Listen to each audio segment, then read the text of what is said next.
বাঘের উৎপত্তি গ্রামে থাকা যাচ্ছে না শান্তিতে। আহ আহ আতু আহ আহ।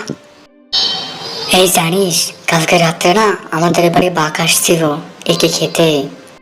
কি বলিস তাই? তাহলে আর আজকে তোদের বাড়ি ডগিকে রাখিস না, যদি বাঘটি আজকে আবারও আসে।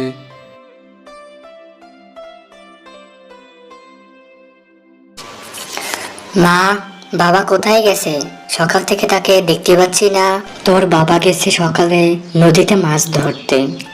মা, আমি একবার তাহলে যাব নদীতে, দেখবো বাবা কি করছে। না, একদম না। কত বড় সাহস, ও একা একা নদীতে যেতে চায়। জানিস না নদীতে কুমির আছে, আবার এখন বাঘের উৎপত্তি হচ্ছে, প্রতিদিনই বাঘ আসছে। মোটেও যাবি না। তাহলে মা, আমি টোপাইয়ের সাথে খেলতে গেলাম।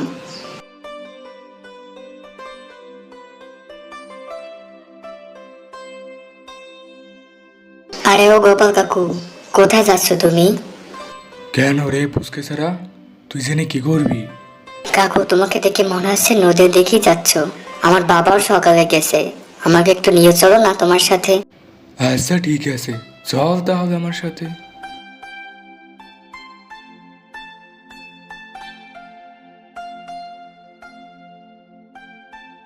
কিরে, কই তোর বাবা কোথায়?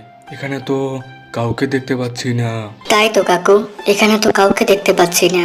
বাবা কোথায় তাহলে? এখন কেমন হবে বলতো? তুই একা বাড়ি যেতে পারবি? আমার সাথেও তো থাকতে পারবি না। আর তুই একা এ জায়গায় একা থাকলে তোকে তো বাঘে খেয়ে ফেলবে। এখন কেমন হবে বলতো? ঠিক আছে কাকু, তুমি টেনশন করো না, আমি একাই বাড়ি যেতে পারবো। ঠিক আছে, সাবধানে যাবি। রাস্তায় যদি কেউ ডাকে তার কাছে যাবি না কিন্তু।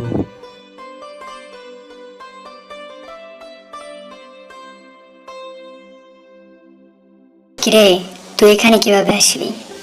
তুই আসবি কোথা থেকে? নাকি তুই আমার মতো ভোর রাস্তায় চলে আসবি? যা, তুই বাড়ি যা। তোকে আমার দিয়ে আসতে হবে? আমি তো তোর মাকে চিনি না। তুই যা, আমিও বাড়ি চলে যাই, এখানে থাকিস না।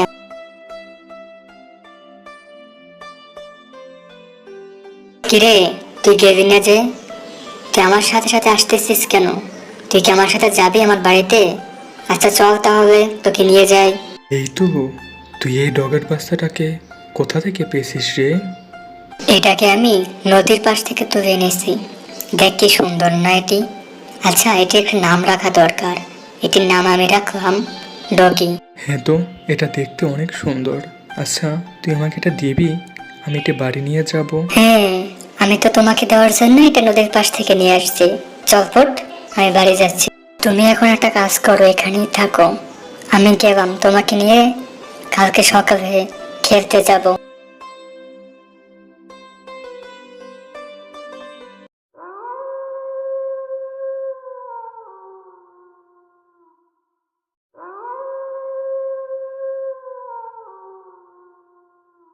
রবিনদা, আরে ও রবিনদা, সকাল হয়ে গেল তো, কতক্ষণ হলো?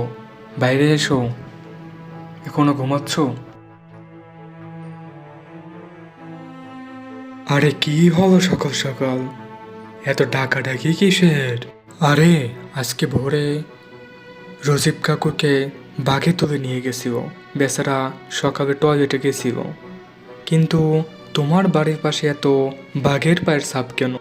আরে বাঘ মনে হয় আমার মুরগি ধরতে এসেছিল, কিন্তু মুরগি না পেয়ে ওই রজিব কাকুকে ধরে নিয়ে গেল।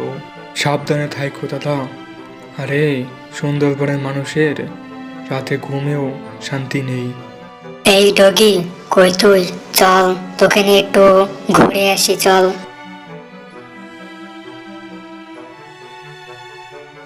কি খবর মিনু? আমাদের মুরগিগুলোর এমন হাল কিভাবে হলো? কি করে হলো? কাল রাতে বাঘ এসেছিল, তোমার কি মনে নেই? তা তো মনে আছে, কিন্তু মুরগিগুলো মরলো কিভাবে? বাঘ তো আর মুরগির কাছে ঢুকতে পারে না, কিন্তু এটা কিভাবে হলো? এই বন্ধু শোন, এই ডগের বাচ্চাটাকে তোর কাছে একদিন রাখবি? কেন? আজকে কেন ডাকতে যাব? ওই দিন না তুই আমাকে বকা দিয়ে চলে গেলি, তাহলে আজকে কেন দিতে চাচ্ছিস? আরে শোন, গতকালকে আমাদের বাড়িতে বাঘ এসেছিল। যদি ওর ডগিকে খেয়ে ফেলে তুই একদিন নিয়ে রাখ, তাহলে আর সমস্যা হবে না। মা মা ও মা, কই তুমি? আমাকে এক বাটি ভাত দাও, এই ডগির বাচ্চাটা অনেক ক্ষুধা পেয়েছে, ওকে ভাত খাওয়াবো। কিরে, তুই এটা কি নিয়ে এসেছিস? এটা তো বাঘের বাচ্চা। বাঘের উৎপত্তি গ্রামে থাকা যাচ্ছে না, এর ভেতরে তুই আবার এটা কোথায় কি নিয়ে এসেছিস? ওগো, শুনছো? দেখো তোমার ছেলে কি নিয়ে এসেছে। কিরে, তুই এই বাঘের বাচ্চাটি কোথা থেকে নিয়ে এসেছিস? সত্যি করে বলতো।